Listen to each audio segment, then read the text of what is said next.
And these tablets predate the first historical mention of Israel on the Merneptah stele of 1208 BC. On these tablets, we meet the same god named El, who is now described as the head of a large family of gods. Baal, who the Bible later attacked as a false god, was also part of this family, and El even had a wife named Asherah. The god Yahweh does not appear in the Ugaritic texts. Instead, the Bible describes him as coming from the south, possibly referring to the Midianites, among whom Moses sheltered when he was hiding from the Egyptian authorities. Fragments of these polytheistic beliefs can also be found in the Bible itself, in some archaic passages that have escaped later redaction. For instance, we read in a psalm that God presided in a great assembly, rendering judgment among the gods. So, we have a lot to get to. Let's now examine the evidence. Hey, good to see you. This is Stefan, author of In Search of the Sublime. On this World History channel, we'll trace humanity's relentless pursuit of scientific truth, moral excellence, and enlightenment. You'll meet anyone from Mesopotamian astronomers and Indian yogis to Greek philosophers and Enlightenment scientists. And you'll meet them firsthand using primary sources, giving you valuable insights that transcend the surface-level understanding we get on other channels. So, go check it out for yourself. Let's start. In the 2nd century BC, Canaan, in modern-day Israel, was inhabited by various tribes, each with its own patron god. These gods belonged to the Canaanite pantheon, which included the gods El, Baal, and the goddess Asherah, which all appear in the Bible. According to the P source of the Bible, written around the 6th century BC, Abraham, the ancestor of the Jews, originally came from Ur in modern-day Iraq, so outside of Canaan. From there, he traveled to Haran, which is now on the border between Turkey and Syria, and which was then located in the Semitic region known as Aram. And then finally, Abraham settled in Canaan. But strangely, the older sources of the Bible do not mention Ur as the birthplace of Abraham. Instead, the first city they mention was Haran, suggesting that the inclusion of Ur was a later invention. And this would also explain why the direct forefathers of Abraham, namely Serach, Nahor, and Terah, were actually named after villages around Haran. And Abraham's brother is even called Haran. So it is quite possible that the original birthplace was Haran, very close to Canaan. And in fact, both archaeological remains and also linguistic and religious comparisons from around 1200 and 1000 BC confirm that Israel formed within the Canaanite culture. There's just too big of an overlap between the Canaanites and the Israelites, often to the point where they are indistinguishable. Yet, we do know that Israel did break itself off from the other Canaanites, at least by 1208 BC, because both Canaan and Israel are mentioned as separate entities on the stele of the pharaoh Merneptah.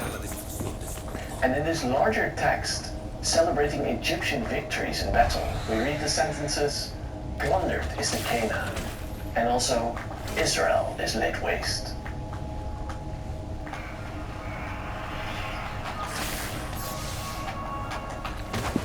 I love an early morning ride. There's something incredibly motivating and inspirational about being on that bike for the first sunlight every morning. Interestingly, the hieroglyphs used here to denote Canaan signifies that it is a land, while the hieroglyphs for Israel contain an image of a man and a woman, which denotes that it is a people or an ethnic group, which is quite an accurate description. The original god, the tribe of Israel, seems to have been El, while that name Yahweh was a later adoption. Even the word Israel means El rules. And by the way, the Bible itself claims that the name Israel means struggle with God, after Jacob's physical encounter with God. But this was a later folk etymology, which appear quite often in the Bible. And also, both source P and E from the Bible call God by the name El from the start, all the way until God reveals himself as Yahweh to Moses. Here we read, I am Yahweh. I appeared to Abraham, to Isaac, and to Jacob as El or El Shaddai. But by my name Yahweh, I did not make myself known to them. And this might be an ancient memory of the adoption of the god Yahweh. Another clue comes from the proper names in Genesis. 17 characters in the text have names compounded with El, such as Bethel, while there are no names that contain Yahweh. While in later books of the Bible, names compounded with Yahweh become common, although the name Yahweh seems to have been pronounced Yahu or Yahoo at the time. For instance, we have Jeremiah or Jeremiah in English, Yesayahu or Asaiah in English, and Jehonatan or Jonathan. Esto no puede estar pasando. Interestingly, Genesis also has one name compounded with Baal, namely Benjamin's son, Ashbal. And this is curious since Baal would later be recognized as a false god by the Israelites. Place names from the 2nd millennium BC also show an absence of Yahweh until about the turn of the 1st millennium. We do have references from the god Anat, namely Anatoth, Baal in Baal Perazim, Dagon in Beth Dagon, El in Bethel, the god Yarihu, which became Jericho, and Shalimu, which is included in Yerushalim, or Jerusalem. And the sun god Shamash is found in Bet Shemesh. And most of these gods were part of the Canaanite pantheon. We know about this pantheon mainly from a number of texts on clay tablets from between 1500 and 1300 BC, found in the city Ugarit in northern Syria.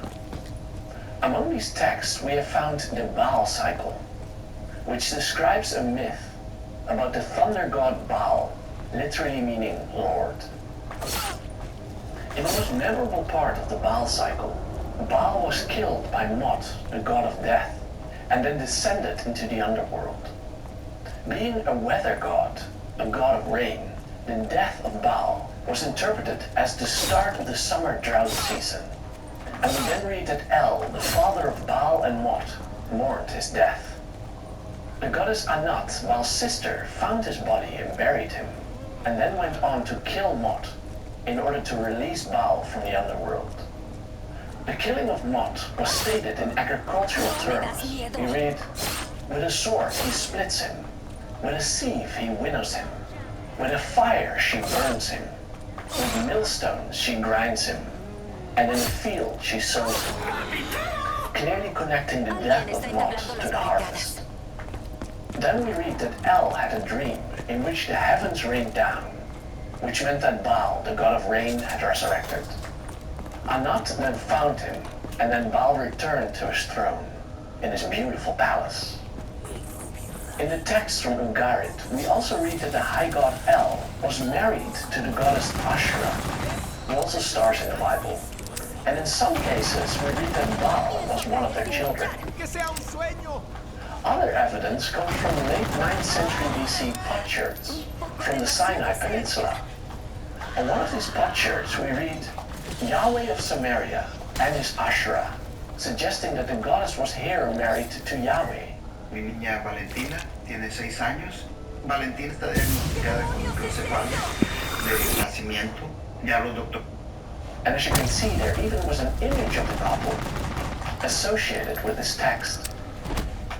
Similarly, we have an inscription from the end of the 8th century BC, which states, Uriyahu the Rich has written it. May Uriyahu be blessed by Yahweh, who has saved him from his enemies, through his Ashura. Traces of these past polytheistic beliefs are also found in the Bible itself. A ver qué tal funciona esto. Firstly, the name Elohim, containing El, has a plural ending, and therefore can mean both God and gods, depending on the form of the associated verb used. For instance, in Genesis 1 we read, Then Elohim said, Let us make mankind in our image, in our likeness. There are also several passages in which El is described as a leader in a council of gods. For instance, instance, we read, "Who in the skies above can compare with the Lord? Who is like the Lord among the heavenly beings? In the council of the holy ones, El is greatly feared. He is more awesome than all who surround him." And this is found in one of the Psalms. And in another instance, we read, "Elohim presides in the great assembly. He renders judgment among the gods." And in the Bible, we also read that El, here presented as the God of the entire earth, divided up the nations of the world among his sons, giving Israel to his son Yahweh. We read, "When the Most High, or Elyon, allotted the nations for inheritance, when he divided up humanity, he fixed the boundaries for peoples according to the number of divine sons. For Yahweh's portion is his people, Jacob his holy inheritance." So here El and Yahweh seem to be two separate deities. Interestingly, if you look up this verse in most English translations of the Bible, you read that God gave the nations not to those divine sons, as we've just read, but to the children of Israel. However, the 3rd century BC Greek translation of the Bible, and also the Dead Sea Scrolls, give the translation that I just gave. And it is likely the verse was later altered to avoid the implication of polytheism. In time, however, it came to be believed that El and Yahweh were two names for the same God. And eventually El became a generic name for God, no longer a proper name. El, as we have seen, was part of the Canaanite pantheon, but Yahweh was not. So where did he come from? Again, we can find clues in the Bible. As we've read before, Yahweh first introduced himself to Moses on Mount Horeb, which occurs in Exodus 3. We read, "Now Moses was tending the flock of Jethro, his father-in-law, the priest of Midian. And he led the flock to the far side of the wilderness, and came to Horeb, the mountain of God. And there the angel of the Lord appeared to him in flames of fire from within a bush." So at this time, Moses was among the Midianites, but who were they? They were nomads who lived in the deserts south of Israel. And Moses had taken refuge with them after he had killed an Egyptian overseer. Once there, Moses married Zipporah, the daughter of that Midianite priest that we've just encountered, Jethro. It is curious here too that Moses was married to a Midianite, as mixed marriages were later prohibited. And this seems to suggest that that interaction between Moses and the Midianites was not a later addition to the story. Then in Exodus 18, before Moses' encounter with God at Mount Sinai, we meet Jethro again. He comes to visit Moses, quote, "in the wilderness near the mountain of God." And here, Jethro performs a sacrifice to Yahweh, a very curious thing to do for a Midianite priest. Strangely, the sacrifice takes place on an altar which is only set up in chapter 24, 6 chapters later and after the revelation at Sinai. And also, Exodus 18 assumes that the Israelites are already at the mountain, while we read of their arrival in the next chapter. So it is likely that Exodus 18 was originally placed later in the story, making Jethro's role even more important. It would be quite something if it was a Midian priest who performed a sacrifice to Yahweh after his great revelation.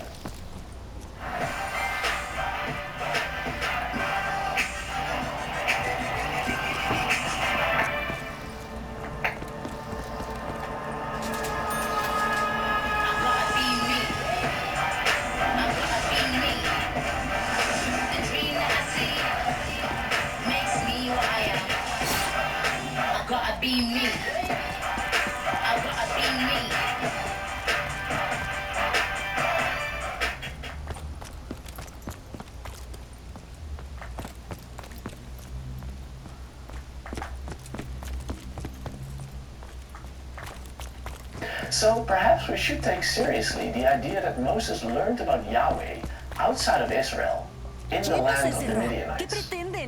But there is more. Some passages in the Bible locate the origin of Yahweh in the same deserts in the south. In the following hard-to-translate verse, we read, "The Lord came from Sinai and dawned over them from Seir. He shone forth from Mount Paran, and he came from the south, from his mountain slopes." And both Seir and Mount Paran, by the way, are also located in the desert south of Israel. So this gives us a clear indication of where Yahweh came from, according to this verse. Mount Sinai itself might also originally be located in this area. Even the Bible itself seems to be confused about its location. And it was only later tradition that placed Mount Sinai in the modern-day Sinai Peninsula.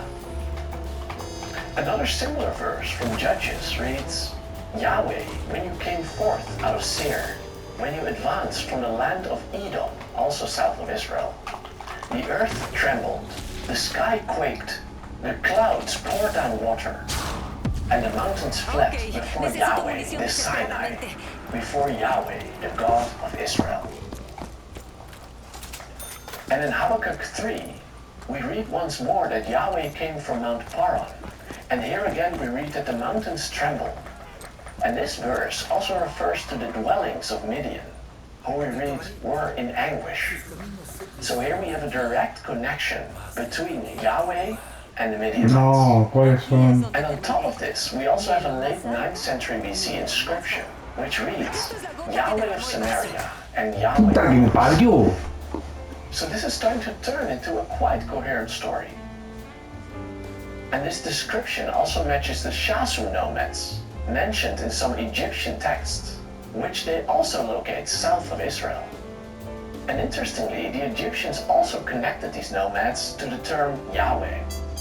For instance, an inscription from around 1370 BC reads, "The country of the Shasu Yahweh," or it can also be translated as Yahweh in the country of the Shasu.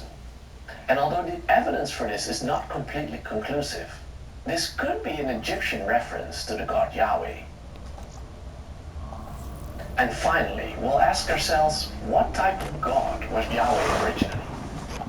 Some old verses depict Yahweh as a typical storm god from the Middle East. Like the storm god Baal, Yahweh is described as a cloud rider. We read, "Clouds are his chariot," and he also controls the seasons. We read, "The voice of Yahweh makes hinds give birth. It strips the leaves of the forests." And Yahweh could also put an end to droughts by making the rain come, as we read in 1 Kings 18. And both Yahweh and Baal were also associated with the bull, and both of them were worshipped in the form of a bull. In the Bible, we read that King Jeroboam, founder of the northern kingdom of Israel, constructed 2 sanctuaries, one at Bethel and one at Dan, within each a statue of Yahweh in the form of a bull. The Bible says about this, "King Jeroboam took counsel and had made 2 calves of gold, and said to the people, 'You have gone up too often to Jerusalem. These are your gods, Israel, who have brought you out of the land of Egypt.' And he set up one in Bethel and one in Dan." And then we read, "This was a sin." For the southern kingdom of Judah, who produced this text, did not approve of the representation of Yahweh as a bull. Also, both Yahweh and Baal are described as having a victory over a sea god. In the Baal cycle, Baal killed the sea god Yam, literally meaning sea. We read, "Yam is dead, and Baal shall be king." And Baal also took on Tanin and Lotan, who were the serpentine servants of Yam.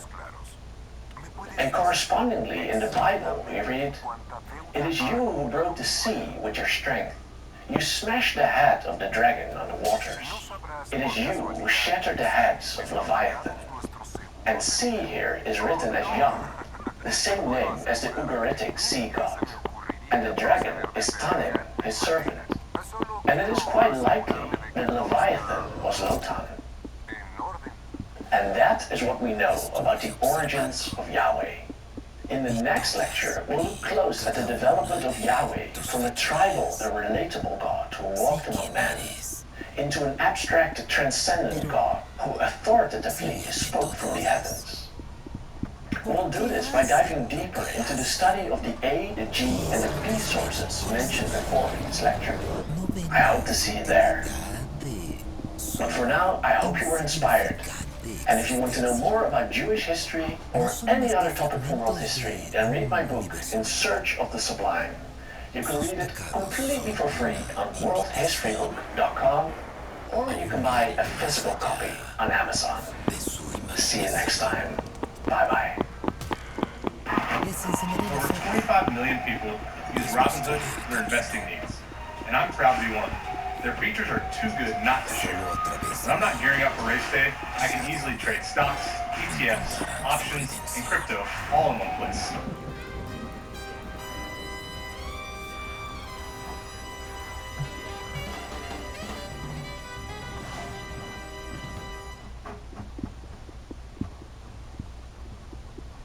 Llevan la marca. Están malditos. Deben poner la mano sobre la piedra, acepten su destino. No creo que esto sea un sueño.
Water resistance, wireless charging, widgets on home screens. There's an endless list of things that have been added to iPhones after Android phones have had them for years. Like Apple's notoriously late to adding things to the iPhone. They like to sit back and let other companies beta test things, and then when they do jump in, they like to plug it into their ecosystem and do it the Apple way. But sometimes that backfires. So Android phones have had always-on displays for about a decade now, and they just added it to the newest iPhone 14 Pro. And it looks like this. It keeps the time and your wallpaper, which is, you know, the Apple way, but I and many others after testing this have said, look, even though it's 1 hertz, it does still feel like your phone is not actually asleep. It's too bright, like it's too on. Android phones make it super minimal for a reason. It saves battery life, and it only lights up the pixels with the information that you need. So, in the newest iOS 16.2 beta, guess what? Apple listened, and they added toggles to keep the always-on display, but actually turn off the wallpaper, so you can save your battery and still see your time and notifications. You know, the way Android phones have done it for years now. Water is...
resistance,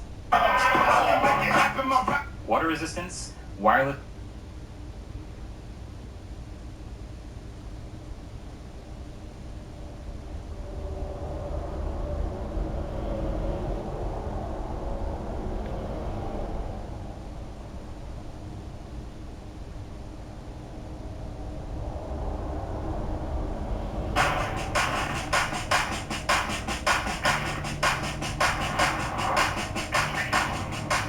Put out a video a couple months ago titled The Great Noticing, and usually when we put out videos, that has an initial spike, and then after about 48 hours it runs its course. And this Great Noticing video has kind of stayed steady. It gets maybe like 1,000 views a day. It hasn't ever just dropped off like some other videos. But the Charlie Kirk assassination, it's picked up again. And the Great Noticing, of course, is noticing this relationship between Israel and the United States, whether it's AIPAC, Epstein, people from the Charlie Kirk assassination. Apparently, it's got a lot of people down this rabbit hole and they're noticing. And I'm just thinking, there's so many people in America. We've always had this default position of like, we support Israel. Most people, I think, don't really know why they have this idea, it's the only democracy in the Middle East, or they're fighting terrorists over there somehow, there are some biblical things. They don't think that deeply about it, but you just sort of have this reflexive things like, I support this, I support the Jets, I support Israel. It's just kind of what you've done your whole life. But now that people are beginning to notice, it's starting to unravel, and I'm just realizing that, wherever you've gone down, you start going down this rabbit hole, and you realize, wait a second, I've been lied to about Israel. Not only have I been lied to, I've been manipulated, I've been used. This was something that was fabricated, created, pushed upon me so that way they could extract money from me as a taxpayer to not only just to give to Israel, they're using it also just for nefarious things. We see them killing children. So it's not just like, you tricked me. It's like, you piece of, I wish I could cuss, I can't cuss again. There's this huge amount of anger, I think, that has to be building up. So it's not just like, you've been caught in a lie. Now it's like, now we're coming after you, right? That's what I feel like is happening. It's picking up. It's all of a sudden people, the mask is falling off. People are understanding what Israel is in this relationship, and they see 250 congressmen over there right now in Israel kissing the wall, and this 50 states, one Israel. It's just becoming so apparent to people. And I just, I think you go through different levels of processing this. You go through disbelief, maybe like, yeah, it can't be true. And then I think eventually, though, you kind of land on just real anger. And now it's like, no, now we're coming after you. And that's terrifying, though, I think, it has to be terrifying for the Zionists and the Israelis. And it's kind of I feel like they're just so screwed. So my question is so, like, what can Israel do? Like, is there a way, can they have a way out if they just came forward and repented and said, yeah, I'm sorry we used you, we manipulated you, we took all your money, we get free health care, you pay for our weapons to kill these kids, whatever. I'm really sorry, it's messed up, and now, I just don't know what they can do, because, like, they will be this will be go down in history because it's kind of like the Nazis of our time. And you saw what the Israelis did to the Nazis. We had the Nuremberg trials. They went out and hunted down Nazi collaborators and people that were former Nazi members and assassinated them. Mossad is known to do these things. We were arresting people, even like up to now. There'll be a 95-year-old man in Argentina that they we got him. That's what you did when they perpetuated this Holocaust against you. Now that you have perpetuated the Holocaust and you have lied to us and manipulated us, all this, what's going to happen? We stand trial. Does Israel repent? There's a lot that I'm throwing out there. Just understand it. Right. Well, I don't know what's going to happen. I'll be honest. But yeah, I mean, there's a real danger of some kind of backlash. I don't know exactly what form it will take. But I think a very natural and justified response is anger. There's no question about it. And then unfortunately, just in human affairs, rarely is any kind of backlash or even justified anger when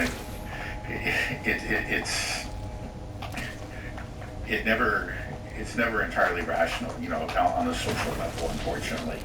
And it can be, it can choose some targets, innocent targets, let's just say, among the innocent among the guilty. So I guess what I'm saying is that there can be a general backlash against Jews in general, not specifically Zionism.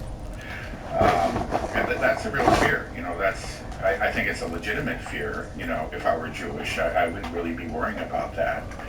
Say, my God, what are these people doing, these in my name?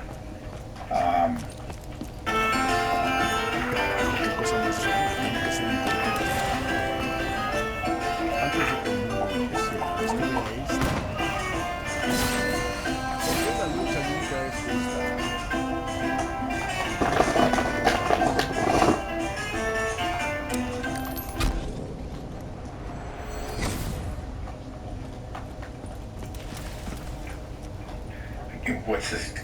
This can't go on too long. People are going to see it, and then they're going to be angry, and they're not going to differentiate. I fear that they won't differentiate between those people like Netanyahu and the Jewish Zionists that do have blood on their hands, and we Jews that don't. That we're always critical of Zionism and actually are fighting hard now. I noticed, I don't know if you saw this, there was, I think it was in the Emmy Awards, there was a Jewish actress that when she received her reward, she said that, she made a cry and appeal, on behalf of the Palestinians. And then she said that, look, I am now, as a Jew, my Judaism has nothing to do with the state of Israel. And essentially, I'm divorcing them. This is something this is separate. And I think, you're seeing this happen on, not on a mass scale at this point, but among, potential future leaders, younger Jews are making the same choice. Now the question is, will it be just general, backlash against all Jews or not? That's just hard to say. Just unfortunately, it's just kind of the nature of societies. They tend to swing from one extreme to another. When they have a legitimate anger, often they don't, they're not careful to differentiate between the people, among the individuals within the category of people that that they're directing their anger at. So anyway, that's a long way of saying that, again, that there is a danger of kind of a general anti-Semitism. It's a real danger. And it and there may be innocence, there's a real danger too that innocence may suffer. But what's the solution to this? The solution, obviously, is not to crack down, which is the way, again, like the ADL in the U.S. goes about it. Just like you cannot criticize Israel. That's what's actually stoking the anger, and it's going to further convince people that, yeah, there's a problem here, and that you can't do this to us. And, the only way is, it's actually, again, like that young actress at the Emmy Awards, she did the right thing. You just need more and more Jewish people to make similar statements. And, again, it is happening. I think that's the best thing that they can do for themselves. And now, could Israel itself suddenly change course and make a difference? I think they've already done permanent damage themselves. And then also, you just don't see any indication of that happening. We've talked about the poll numbers. It's not just that, Netanyahu is not some kind of outlier. He's actually representing on most issues, vis-a-vis Palestine, the vast majority of Israeli Jews. So they just don't see any indication. Like you put it, I think, quite well. It's like I think it's, people have, actually are incapable, when they go far down a road, maybe go on some sort of rampage, like the Israelis have to suddenly stop and say, oops, sorry about that. I killed all your cattle and I burned down your house. You probably shouldn't have done that, I think that the actual tendency is like when you get to that point, maybe you begin to have doubts about what you're doing, that you express those doubts because, actually admitting to it is so painful for yourself, and you realize too when you do that, you're acknowledging your own vulnerable position vis-a-vis the rest of the world. So what do? You just double down and say, well, we just have to finish the job. And, if we emerge victors, and I think maybe they feel that they achieve certain victories, against Lebanon and Syria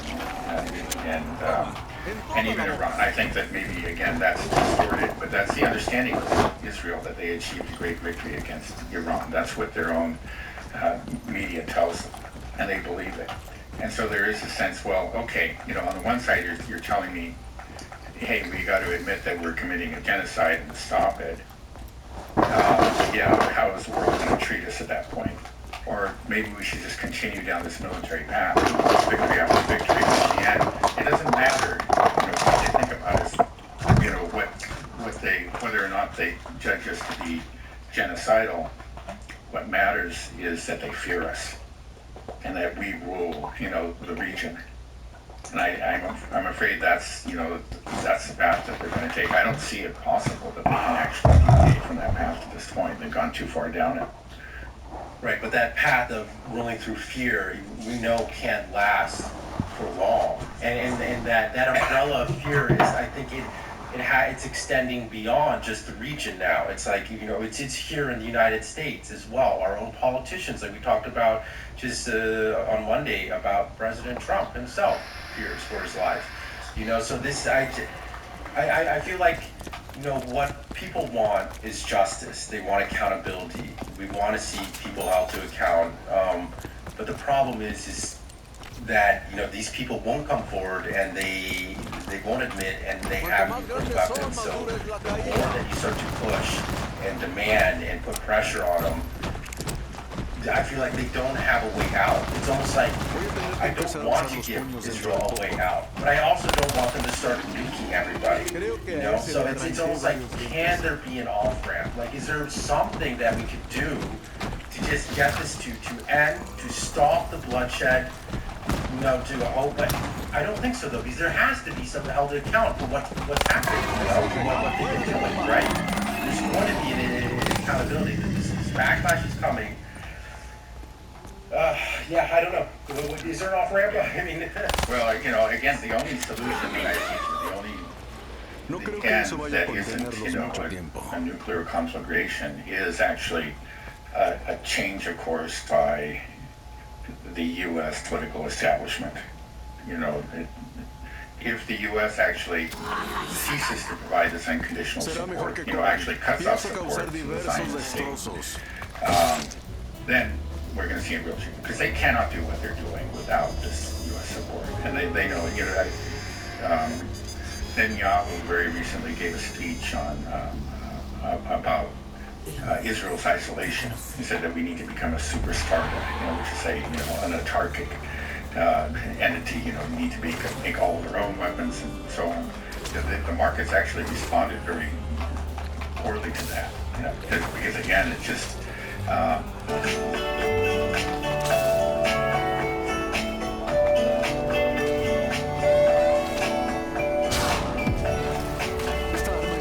Sin munición. Que me pellizquen si sé para qué sirve esto. That would. Adelante. Essentially, that's a fantasy that cannot be done. Israel cannot rely on its own, and everybody understands that. And if Netanyahu was seeing that, well, a lot of investors in Israel are saying, well, we better get out of here. This is crazy. But I think he does have enough sense. He knows that. I don't know why he made that speech, but he knows that Israel relies on the U.S. I think that the change will come. The end of the Zionist project will end. I think actually it will end in the U.S. That's where it has to end. And we are seeing there is a real erosion of support for Israel, very significant erosion. Again, that's what the polls show. And all these various signs, some things are, again, we're talking about huge shifts in attitudes. And then just, as you were pointing out at the beginning, it's just this growing anger, this growing skepticism, this growing suspicion of Israel. And that's the sort of thing that's going to build and build and build. And at some point, it's just going to become overwhelming. Right. And then if it does, and the U.S. we finally elect people, or there's a, we finally get rid of the old guard, which is just completely Zionist through and through, and I think just incapable of doing anything else. The Bidens and the on the Democratic side, both Democrats and Republicans, you get rid of them, and a new generation of politicians takes over, that understands that who are people who are elected on a platform of actually distancing themselves from Israel. Then we could see a real change, and then we could see the end of Zionism, and hopefully it won't be, let's say, an apocalyptic end in Israel. I mean, I think there's a chance, again, if the U.S. makes it clear, hey, we're cutting off aid, they start to cut it off. One thing you would do, okay, yeah, within Israel, there is opposition, but it's very, very small and it's very weak. But you would greatly empower those people. That's one of the problems why Israel is where it is that we always gave our support to the extremists. And, the extremists always got away with murder, and that just allowed them to grow, to become what they are now, just to have no sense of any kind of restraint.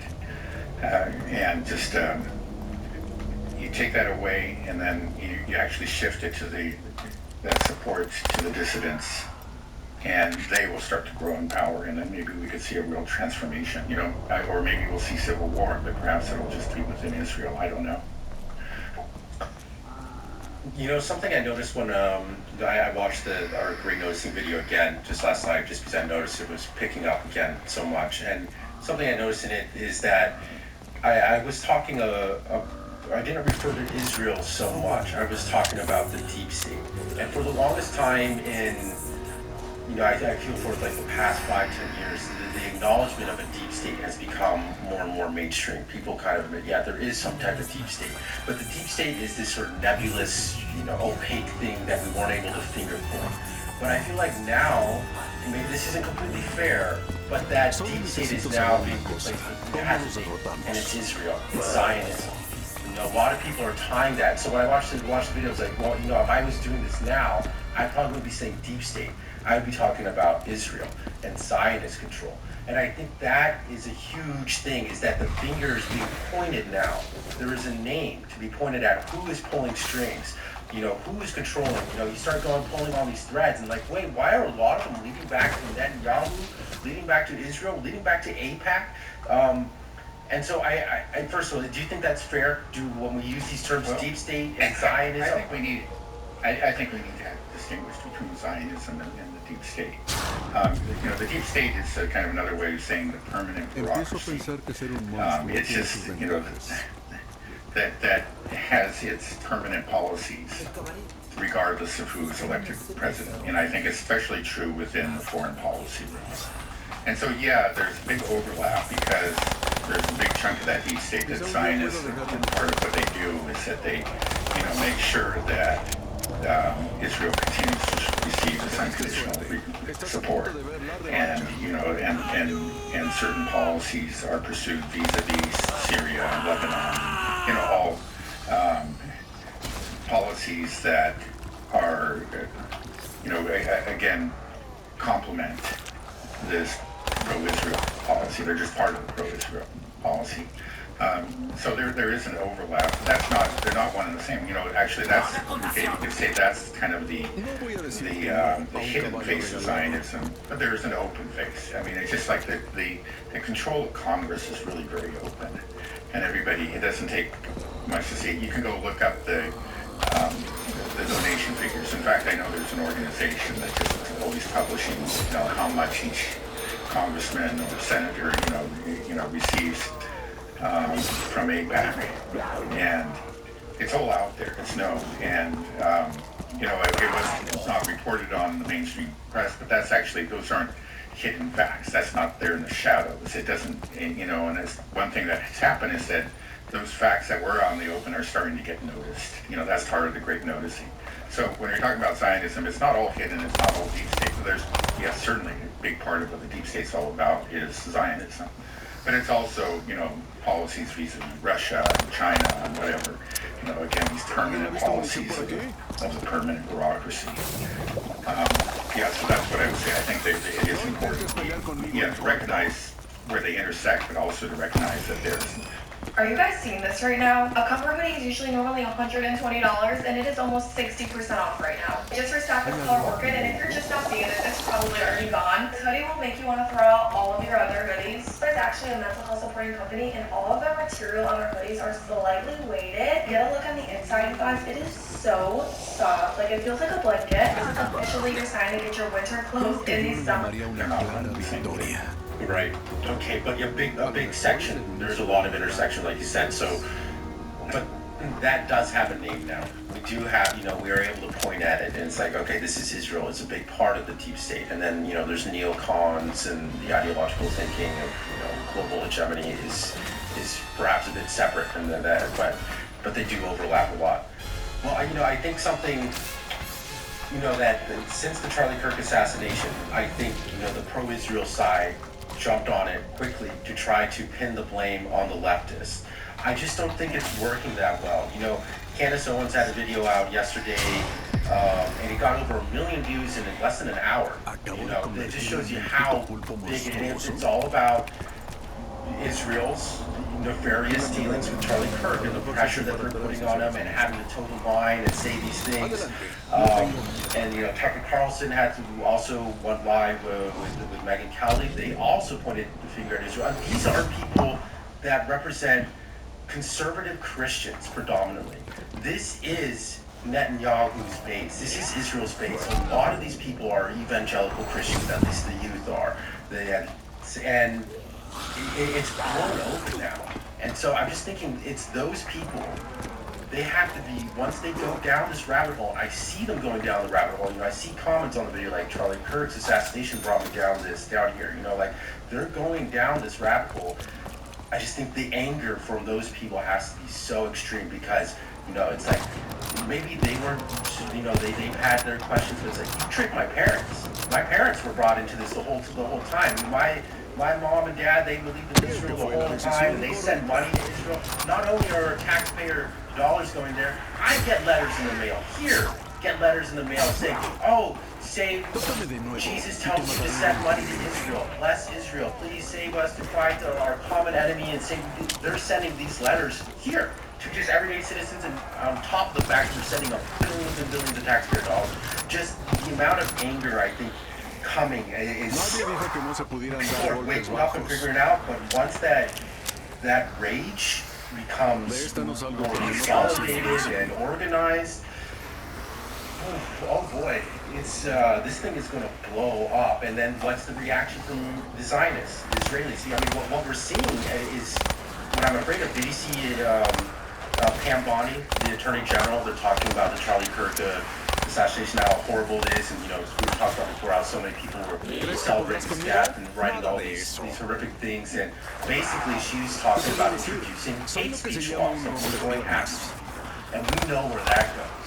We know, and that's antithetical to what Charlie Kirk said. A lot of people posting these things saying hate speech laws, don't exist, and there's no such thing. There's only free speech. That's something that Charlie Kirk was advocating, and now they're turning around to protect Charlie Kirk. Maybe we should introduce these hate speech laws, which we know will mean don't criticize Israel. And then we saw that Brian Mast try to put in that bill, and we'll see when it gets passed, that Marco Rubio can revoke the passports or citizenship of American or U.S. citizens if they criticize Israel. Like, it's just, that's the only thing they can. And if you know that's going to backfire, and then everybody's going to be validated in their suspicions of Israel at that point. Yeah, I just also wanted to, I agree with that, but I'm struck by how much the right now sounds like the left did, just a few months ago. Because it used to be, for years actually, it was like the attacks on free speech were coming from the left. And they used the same phrase, of course, we support free speech, but but not hate speech. Hate speech is hate speech. We've got to do something about that. And this was something that, a lot of conservative activists pointed to. So this is a problem. This was and now here we are. And they're using the same language. It's just now that they have power, they do want to suppress the speech. And the speech that they want to suppress actually concerns Israel and Palestine. It's ironic. I guess I shouldn't be surprised, but I am somewhat surprised by how quickly it happened. Right.